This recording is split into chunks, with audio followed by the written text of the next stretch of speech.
It's basically a heart-to-heart rendition of a relationship that I had with a guitar player who died.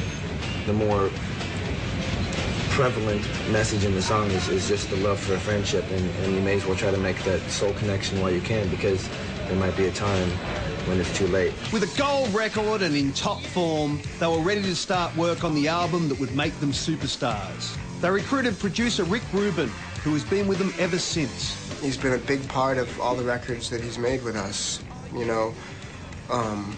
More than anything, less than like... I say the way that he's changed our records or changed us, it's not so much changing what we are or anything, but helping us to see what we are and how to be ourselves and to capture it in the recording studio, you know, the best of what we are in the recording studio, as opposed to, you know, it's easy to be distracted in there, and to so many different ways you could go, and he just really helped us keep us pointed into our highest selves.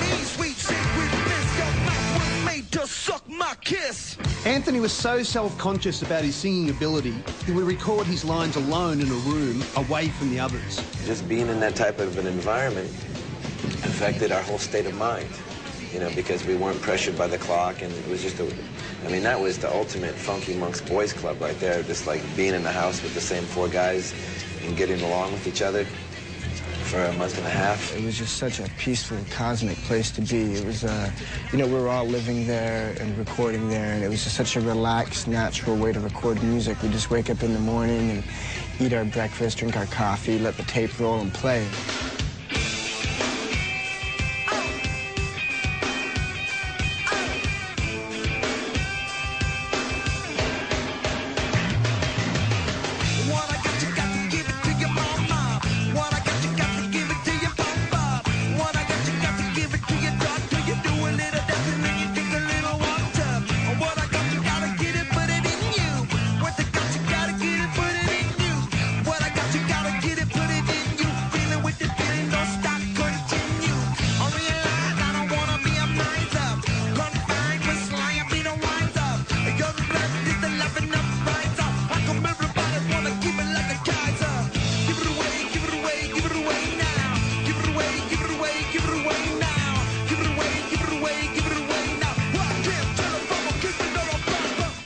Had achieved supergroup status seemingly overnight, but what should have been a high point in their career became a low point in their lives.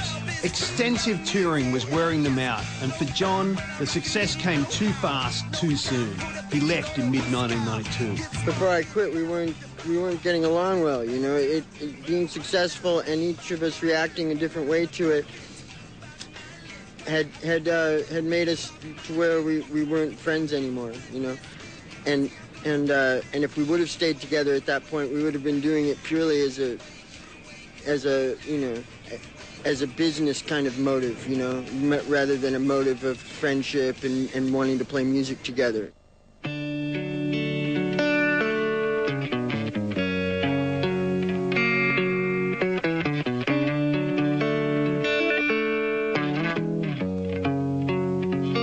When Blood Sugar took off, it was very stressful for me.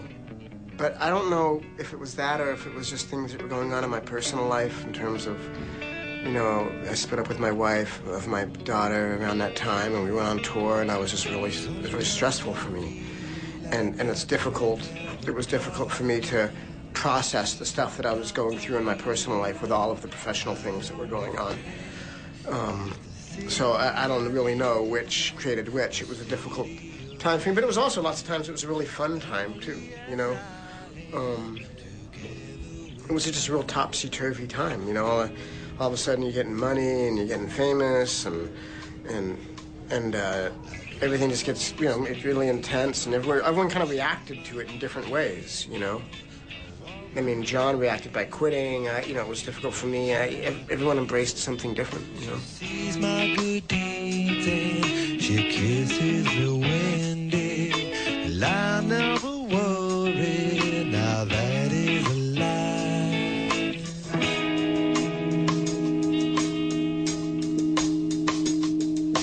I don't ever wanna feel like I did that day. Take me to the place I love.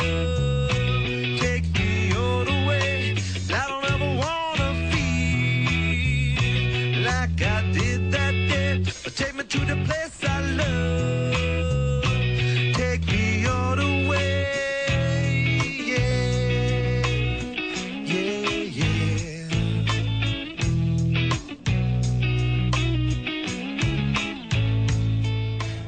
After failed attempts to audition a replacement, they recruited Jane's Addiction's guitarist, Dave Navarro. Despite his talent, he would never manage to gel with the others.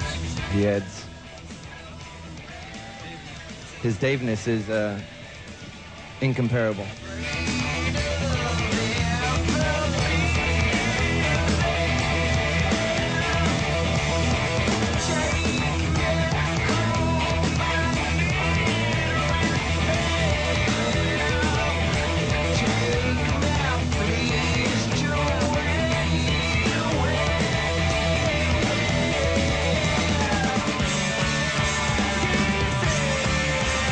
I was not nearly as present and vibrant for One Hot Minute as I was for Californication. So, you know, if one of your members is limping, the whole team suffers. You know? During this time, both Anthony and John were on separate journeys of heroin abuse. After Dave Navarro left, the Peppers were on the brink of disbanding. By this time, John had experienced several life-threatening overdoses and infections and was broke from years of addiction. But he kicked his habit and Flea asked him to return. After their first jam together, they realised the magic was back.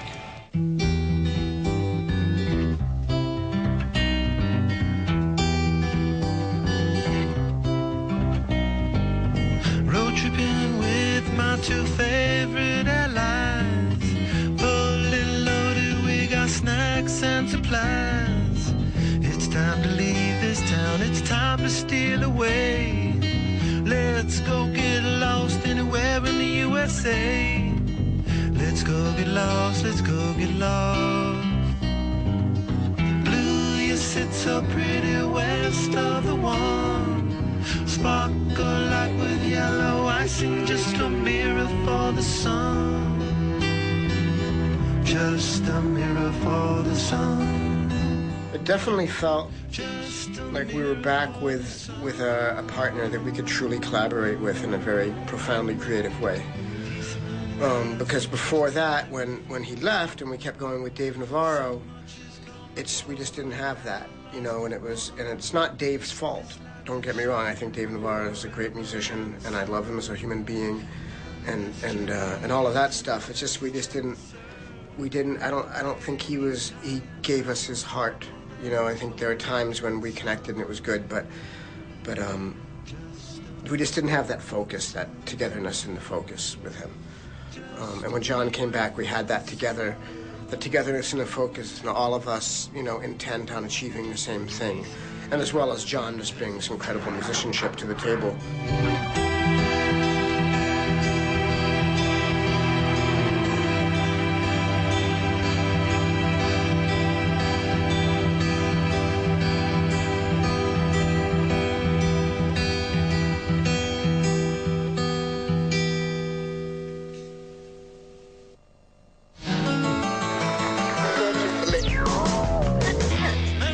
There was work to be done before the band returned to full strength. John's guitar playing had taken a back seat during his years of addiction, and there was a lot of catching up to do. They would write and practice for 12 months before releasing their first album back together in almost 8 years. In mid-1999, an older and wiser Peppers released Californication to instant success. It was their most successful album to date, giving John's return a fairy tale ending. The Chili's were on fire and playing their best ever as a live band.